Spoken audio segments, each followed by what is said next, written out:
السلام علیکم ورحمۃ اللہ وبرکاتہ۔ محترم ناظرین کرام، پروگرام آن لائن سوال جواب کے سیشن میں ہم مفتی عبدالواحد قریشی صاحب کے ساتھ موجود ہیں۔ جیسا کہ آپ حضرات جانتے ہیں، ہمارا اس وقت لائیو سوال جواب کا سیشن ہوتا ہے۔ حماد انصری پوچھتے ہیں، صاحب میں نے آپ سے بیعت کی، کچھ لوگ کہتے ہیں کہ یہ پیری مریدی کا چکر ہے، اب میں ان کو کیا کہوں؟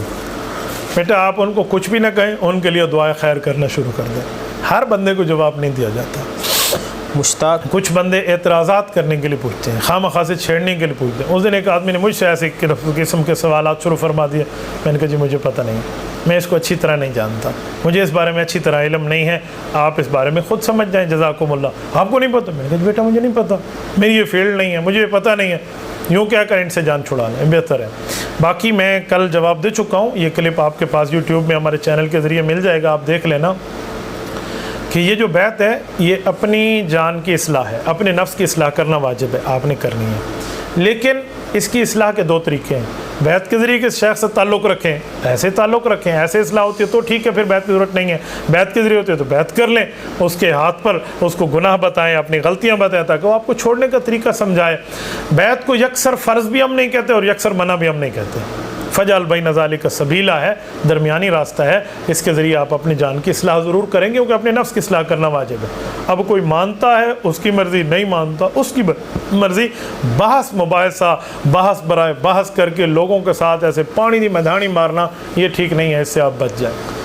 مشتاق احمد کا سوال ہے، اکثر مساجد میں جمعہ کے خطبے کے دوران چندہ مانگا جاتا ہے جن سے لوگوں کی توجہ اس طرف چلی جاتی ہے، اس کے بارے میں آپ کیا کہیں؟ حدیث پاک میں اذا خرج الامام فلا صلاۃ ولا کلام، کل میں اس پر تفصیل سے بحث کر چکا ہوں کہ اس طرح کی مفہوماً روایت ثابت ہے کہ جب امام خطبے کے لیے آ جاتا ہے پھر نہ کوئی کلام ہے اور نہ کوئی نماز ہے۔ موطا امام مالک میں موجود ہے، باقی جگہ بھی موجود ہے۔ تو اس وقت چندہ کے لیے صفوں میں گھومنا بالکل جائز نہیں ہے، غلط ہے، گناہ ہے۔ آپ نے چندہ لینا ہے تو اس کی کوئی اور ترتیب بنائیں، کوئی اور ٹائم رکھیں۔ اس ٹائم میں نکلنا اور لوگوں کے سامنے سے گزرنا اور خطبہ بھی چل رہا ہے اور یہ بھی ہو رہا ہے، یوں ٹھیک نہیں ہے۔ سجاد داوڑ پوچھتے ہیں، کیا بھکاری عورت اور بچوں کو پیسے دینا جائز ہے؟ پیشہ ور بھکاری کو آپ نہ دیں۔ میں نے ایسے بندوں کو دیکھا ہے جو پیشہ ور بیگر ہیں، گداگر ہیں، پیشہ ور، جن نے باقاعدہ بھیک کا پیشہ بنایا ہوا ہے، اور جو ہے نا ان کا پیشہ، میرے جو یہ تجربہ ہے، ایک جگہ ایک بچہ مجھے کہنے لگا جی مجھے جوتی چاہیے، آپ مجھے پیسے دے دیں۔ میں نے کہا بیٹا آؤ، میں نے کھڑکی کھولی، گاڑی میں بٹھایا، چلے میں آپ کو جوتی لے کر دیتا ہوں۔ میں نے جوتی والے سے فون پہ بات کی، میں نے کہا ہم آ رہے ہیں، اس نمبر کی جوتی اس بچے کے لیے، جی ٹھیک ہے آپ آ جائیں۔ راستے میں کہنے لگا بریک بریک بریک بریک، مجھے کوئی کام ہے، مجھے اترنا ہے، مجھے اترنا ہے۔ ہم نے گاڑی کھولی، بریک کے باہر نکل گیا، چلا گیا۔ مجھے بڑا افسوس ہوا کہ یار اس بچے کو پتہ نہیں کیا ہوا، کوئی ایمرجنسی ہو گئی ہوگی۔ ایک دو دن بعد پھر وہ مجھے ایک جگہ ملا اور ایک بندے سے کہہ رہا تھا مجھے جوتی چاہیے، تو میں ساتھ ٹھہرا تھا، اس موبائل شاپ میں ہم ٹھہرے تھے، تو میں نے کہا بلال ذرا اس کو بلائیں۔ وہ آ گیا، میں نے کہا بیٹا جوتی چاہیے، تو اس دن میں آپ کو لے کر جا رہا تھا، آج پھر آپ کو جوتی چاہیے؟ تو پھر تو میں نے پکڑ لیا، میں نے کہا ریزن کیا ہے؟ پھر پتہ چلا اس کی اپنی جوتی ہے، وہ پیسوں والا ہے، اس کی تنخواہ طے ہے، وہ ایک گرو کے نیچے کام کرتا ہے، وہ گرو روزانہ اسے بھیجتا ہے بھی 10,000 کما لا، فلاں کر لے، فلاں کر لے، اتنے تیرے اتنے میرے، چل لے، نصف اللہ و نصف اللہ کہذا قوم الجاہل۔ پھر کیا کرو گے؟ یہ کام کر کے لوگ کما، ان جیسوں کو نہ دیں اگر آپ کو تصدیق ہے۔ ویسے اللہ کے نام پہ آپ دیں، مستحق کو آپ دیں، بہت اچھی بات ہے، اس صدقہ کے اوپر کوئی پابندی نہیں ہے۔ عصمت اللہ کا سوال ہے، نماز میں سورۃ فاتحہ سے پہلے بسم اللہ پڑھنا کیسا ہے؟ نماز میں سورۃ فاتحہ سے پہلے بسم اللہ پڑھنا مسنون ہے، آپ کو بسم اللہ پڑھنی چاہیے، ہم بھی پڑھتے ہیں، امام بھی پڑھتا ہے، مقتدی بھی پڑھتا ہے۔ مقتدی کا کیا معنی؟ بسم اللہ الرحمن الرحیم وہ اس وقت پڑھتا ہے جب نماز شروع کر رہا ہے، باقی بسم اللہ الرحمن الرحیم مقتدی کے ذمہ سورۃ فاتحہ کے شروع کرنے سے پہلے نہیں ہے، کیونکہ اس میں تلاوت نہیں کرنی، تلاوت امام نے کرنی، امام پڑھے گا، آہستہ سے بسم اللہ الرحمن الرحیم وہ بھی پڑھ لیتے ہیں۔ ہر رکعت میں جب امام اٹھتا ہے وہ فاتحہ سے پہلے بسم اللہ الرحمن الرحیم پڑھتا ہے۔ آپ اکیلی نماز پڑھ رہے ہیں تو آپ نے مکمل تلاوت کرنی ہے، جب مکمل کرنی ہے تو بسم اللہ آپ نے ہر رکعت میں فاتحہ سے پہلے پڑھنی ہے، یہ مسنون طرز ہے۔ سرفراز پوچھتے ہیں، فاتحہ سے پہلے بھی بسم اللہ آپ نے پڑھنی ہے، اور اگر آپ اگلی سورت شروع فرما رہے ہیں وَلَضَّالِّينَ کے بعد شروع کر رہے ہیں تو اس تلاوت کے لیے بھی آپ نے بسم اللہ پڑھنی ہے۔ میں بھی پڑھتا ہوں، دل میں آپ پڑھ لیں، پھر اس کے بعد آپ سورت شروع فرما لیں۔ سرفراز پوچھتے ہیں، قبرستان میں جا کر ثواب کس طرح پہنچائیں؟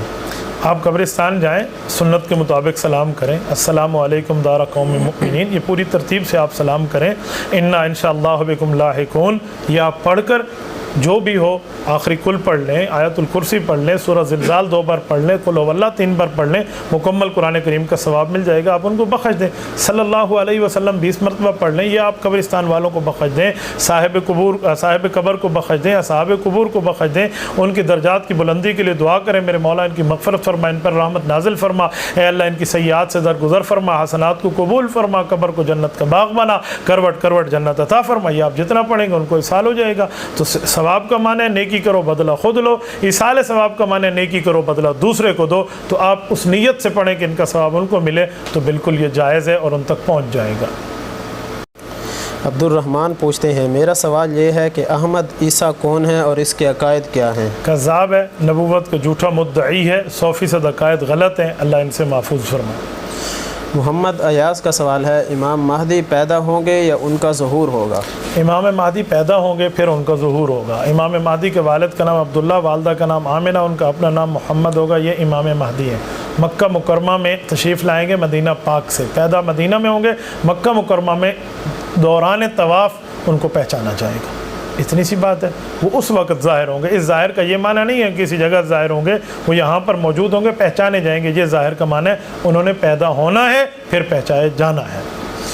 عبد الرحمن دبئی سے پوچھتے ہیں اگر نماز میں ایک رکعت میں غلطی سے 1 سجدہ یا 3 سجدے کریں تو نماز ہو جاتی ہے؟ ہر رکعت میں 2 سجدے فرض ہیں، آپ نے ایک کیا ایک چھوڑ دیا، آپ کی نماز نہیں ہوئی، آپ اپنی نماز کو دوبارہ لوٹائیں۔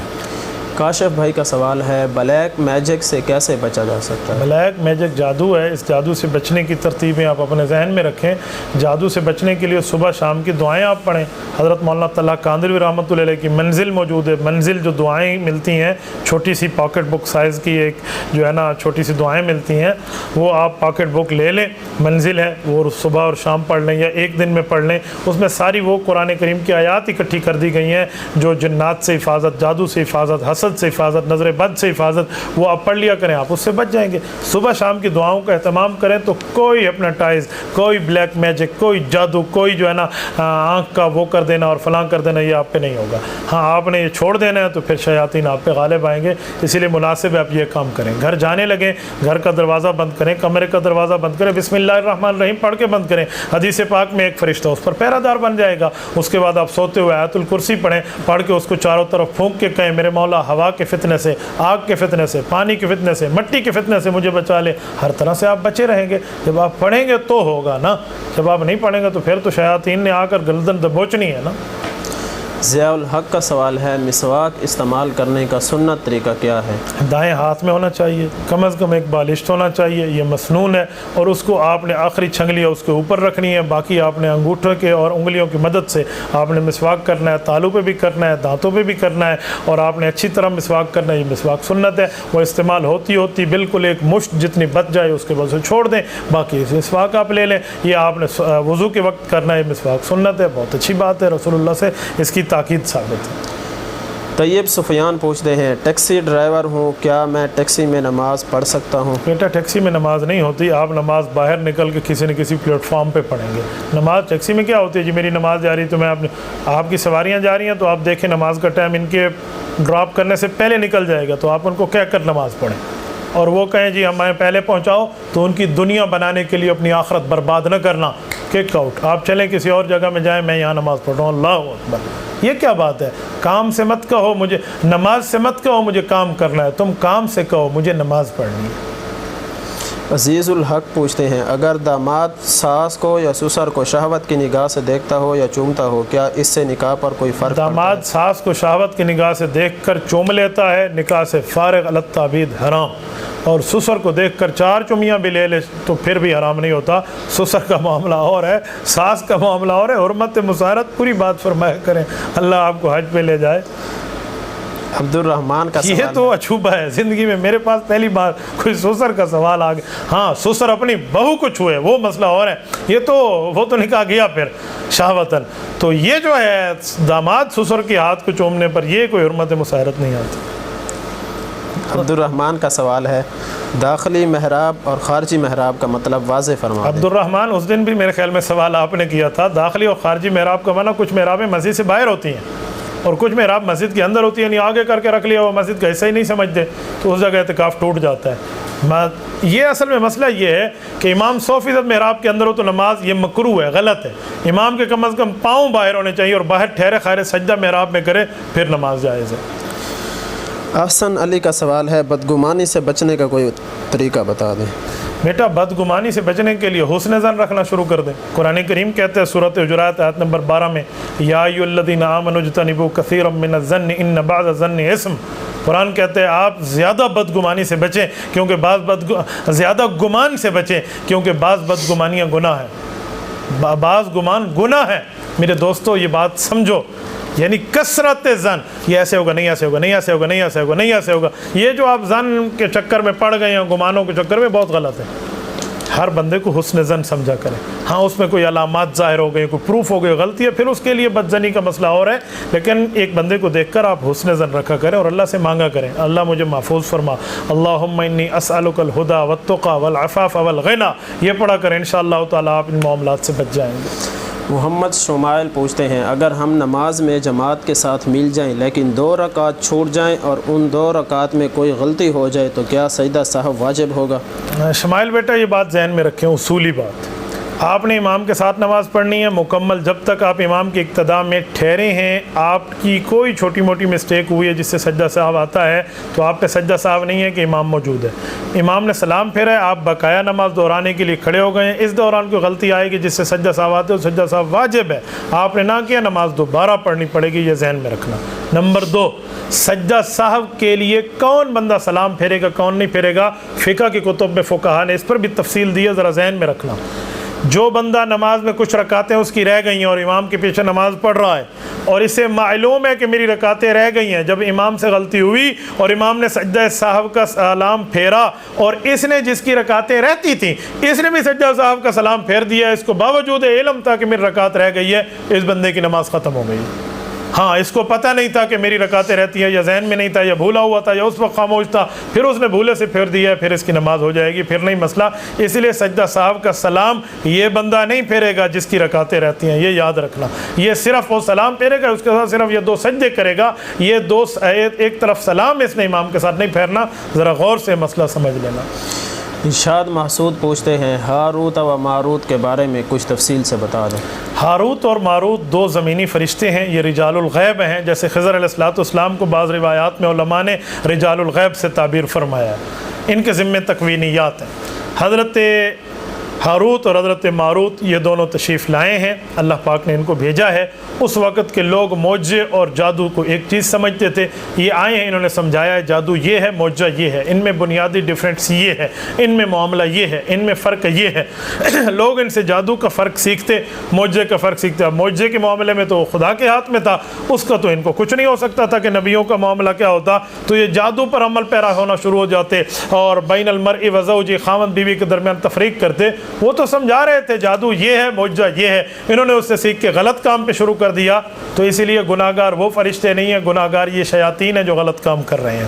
نمبر 2، آپ کہیں گے فرشتوں نے جادو کیوں سکھایا؟ بابا چھری بیچنے والا چھری بیچے گا، وہ کہے گا یہ چھری ہے، اس سے اپنے گھر جاؤ، اپنی اماں کو کہو آلو کاٹے، سبزی کاٹے، معاملات کاٹے، لیکن آپ نے وہ چھری لے کر کسی بندے کی گردن کاٹ دی۔ اب چھری بنانے والا کیا مجرم ہے؟ چھری بنانے والا کیا جرم ہے؟ اس نے تمہیں آلو کاٹنے کے لیے دی، تو نے بندہ کاٹ لیا، کچھ فرق تو ہے۔ اس لیے فرشتوں نے سکھایا معجزہ یہ ہے، جادو یہ ہے، انہوں نے سیکھ کر اور جو ہے نا کیا کہتے ہیں خاوند بیوی میں جدائیاں شروع کر دی، اس کا گناہ ان فرشتوں پہ نہیں جاتا۔ لا یعصون اللہ ما امرهم ویفعلون ما یؤمرون، 28 پارے کا آخری صفحہ سورۃ صف، اللہ سورۃ تحریم بتاتی ہے، اللہ رب العزت نے اعلان فرمایا فرشتوں سے گناہ کوئی نہیں ہوتے، وہ اللہ کے حکم کو بجا لاتے ہیں، وہ معصوم ہیں۔ اور اس پر ایک بات مزید بھی سمجھیں، زورا بائی تھی، اس سے زنا کیا تھا، فرشتے نے یہ زنا کیا تھا، اس WW کے چکر میں ان کو اللہ نے نیچے ڈال دیا تھا، وہ کنویں میں لٹکے ہوئے تھے، آج تک لٹکے ہوئے ہیں۔ جھوٹ ہے، کذب ہے، بہتان ہے، غلط بات ہے، اس کا شریعت میں کوئی موجود اور اس کا اثر اور ثبوت اور دلیل اور پروف نہیں ہے، یہ خواہ مخواہ سے ہاروت ماروت کے نام پر ایک بنی ہوئی کہانی ہے، ان کہانیوں سے آپ بچ جائیں۔ موسیٰ کلیم کا سوال ہے، کیا اس طرح کی کوئی احادیث ذخیرہ احادیث میں موجود ہے کہ حضور اقدس صلی اللہ علیہ وسلم نے فرمایا کہ معافی مانگنے سے اگر عزت کٹ جائے تو مجھ سے لے لو؟ بیٹا اس لفظوں کے ساتھ حدیث پاک آج تک میں نے نہیں پڑھی کہ حضور علیہ الصلوۃ والسلام نے فرمایا ہو معافی مانگنے سے عزت گھٹ جائے تو کل قیامت میں مجھ سے لے لینا، میں نے کہیں نہیں پڑھی حدیث، میں اس کو پروف کیسے کروں؟ ہاں صحیح مسلم میں حدیث پاک حضرت ابو ہریرہ کے واسطے سے اس سے مزید ایک آتی ہے، اس کے الفاظ میں ذکر کر دیتا ہوں۔ فرمایا صدقہ کیا کرو اور لوگوں کو معاف کیا کرو، معاف کرنے سے تمہاری عزتیں اللہ بڑھا دیں گے۔ یہ تو الفاظ حدیث ہیں، لیکن جو الفاظ حدیث آپ نے نقل فرمائے ہیں میرے خیال میں وہ الفاظ حدیث نہیں ہیں، ہماری معلومات میں نہیں ہے، ہم نے اسے کہیں نہیں پڑھا۔ غلام مصطفیٰ کا سوال ہے 3 دن ناپاک ہونے کے بعد غسل کرنے کا طریقہ بتا دیں۔ بیٹا غلام مصطفیٰ 3 دن ناپاک ہونے کے بعد غسل کا طریقہ کا مطلب کیا ہے؟ آپ 3 دن ناپاک رہے، آپ کو کوئی نماز روزے کا خیال نہیں تھا، کوئی اللہ رسول کا خیال نہیں تھا کہ میں غسل کروں، تو آپ نے جو گناہ کیا اس پر معافی مانگے اور آپ نے غسل ویسے ہی کرنا ہے جیسے فرضی غسل بندہ کرتا ہے، آپ نے فرضی غسل کر لینا ہے، وہ 3 دن کے بعد ہو یا 30 دن کے بعد ہو، غسل کا طریقہ وہی رہتا ہے جو اسلام نے طریقہ بتایا ہے۔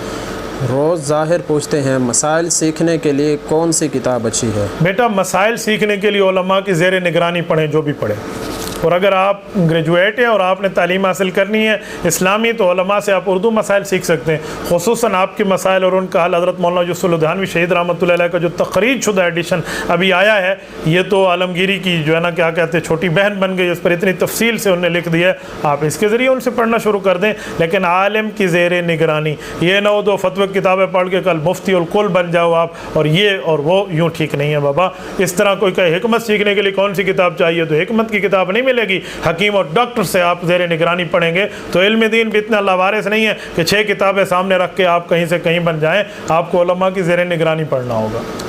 ازہد شاہ پوچھتے ہیں کیا استخارہ میں خواب آنا ضروری ہے؟ عام خواب اور استخارہ کے خواب میں کیا فرق ہے؟ استخارہ میں خواب دیکھنا ضروری نہیں ہے، آپ دعائے استخارہ پڑھیں، یہ دعائے استخارہ ہے رسول اللہ صلی اللہ علیہ وسلم سے، اللہم انی استخیرک بعلمک واستقدرک بقدرتک واسألک من فضلک العظیم، یہ دعا لگ جائے گی، آپ دیکھ لینا، یہ دعائے استخارہ ہے، یہ پڑھ لیں، کم از کم 7 دن پڑھیں، آپ کے دل میں جو خیال بیٹھ جائے، کرنا ہے تو کر لیں، نہیں کرنا تو چھوڑ دیں، وہ خیال خداوندی اور حکم، یعنی آپ کا خیال اللہ کی طرف سے امر خداوندی سمجھ لیں، اور وہ اللہ کی طرف والا خیال ہے، آپ اس کو مان لیں، یہ دعا استخارہ۔ اس دوران خواب دیکھنا کوئی ضروری نہیں ہے، ہم بزرگوں کے تجربے ہیں، اگر آپ اس دوران کوئی خواب دیکھ بھی لیتا ہے یا لیتی ہیں تو آپ اس خواب کو ذکر کر کے معبر وقت سے، جو تعبیر کا علم رکھتا ہو، اس سے آپ سمجھ جایا کریں، اس سے آپ پوچھ لیا کریں، اور اس سے اس خواب کا مطلب بھی ساتھ سمجھ لیں اگر کچھ دیکھ لیں، ورنہ دیکھنا ضروری نہیں ہے۔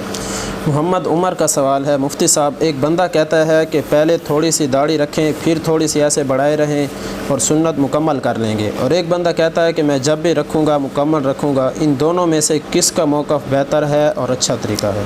جب داڑھی رکھیں گے تو تھوڑی تھوڑی ہی رکھیں گے نا، پہلے تھوڑی بڑی، پھر دوسرے دن زیادہ بڑی، پھر تیسرے دن بڑی، پھر چوتھے دن اکٹھی، تو کھینچ کے انہوں نے بڑھا نہیں لینی، خدا کے بندے کیسے اکٹھی رکھیں، وہ بڑھنے کے لیے رکھیں گے نا، داڑھی مبارک آ رہی ہے، آہستہ آہستہ نکل رہی ہے، آ رہی ہے، بس رکھ رہی ہے۔ اگر آپ کے سوال کا جواب یہ ہے، منشا یہی ہے، آپ نے واضح نہیں لکھا، اگر منشا کچھ اور ہے کہ نہیں ایک تھوڑی رکھ کے پھر کٹا لو، پھر تھوڑی رکھ کے پھر کٹا لو، پھر رکھ کے پھر کٹا لو، پھر مٹھی برابر رکھو، تو یہ بات غلط ہے، آپ توبہ کریں، داڑھی واجب ہے، سنت واجب ہے، یاد رکھیں۔ ایک بندے نے مجھے کہا سنت ہے، کبھی رکھو کبھی کاٹ دو، میں نے کہا اچھا سنت کا منع کرتے، کبھی کرو کبھی چھوڑ دو، میں نے کہا نکاح من سنتی، نکاح بھی سنت ہے، 2 دن بیوی رکھ کے تیسرے دن کس کے حوالے کرے گا؟ سادہ پھل سیاڑا بندہ، کیسی باتیں آپ کر رہے ہیں دنیا میں، اجی سنت ہے کبھی کر لو کبھی چھوڑ دو، سنت واجبہ ہے، سنت موقدہ ہے، سنت علی التعقید ہے، سنت ثبوت من الشریعہ ہے، سنت کی اقسام تو پڑھ لو، ہوتا کیا ہے، کون سی قسم ہے، کیا نہیں ہے اور کیا نہیں ہے اور کیا نہیں ہے اور کیا ہے، کچھ تو دیکھا کریں۔ تو داڑھی سے آپ کاٹنے سے توبہ کریں اور مستقل داڑھی رکھیں، داڑھی مونڈنے کا کام یہ شیطان سے ثابت ہے، قوم لوط کی آیات کی تفسیر میں آپ امام نصفی رحمہ اللہ کو پڑھ لیں، شیطان نے داڑھی کٹا کر یہ کام شروع کرائے تھے، تو یہ شیطانیت والا کام ہے، اس سے بندہ پرہیز کرے۔ آسمان پر اللہ کے کچھ فرشتے ہیں جو دعائیں کر رہے ہیں، سبحان من زین الرجال باللحا، میرے مولا تو پاک ہے ہر کفر اور شرک اور ہر شرک سے، میرے مولا تو نے مردوں کو حسن دیا ہے داڑھیوں کے ساتھ۔ داڑھی منڈے کا کیا حسن ہے؟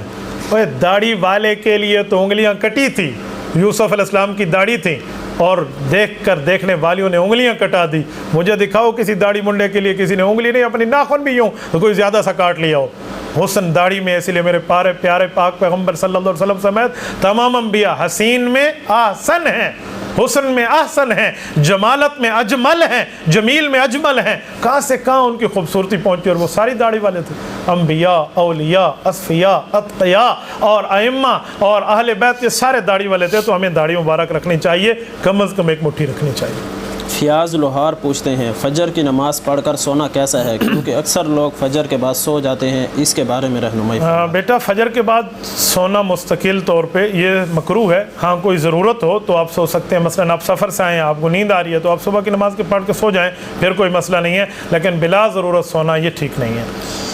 ایک بھائی کا سوال ہے کہ ڈیجیٹل تصویر میں بھی کافی اختلاف پایا جاتا ہے، اس بارے میں وضاحت فرما دیں۔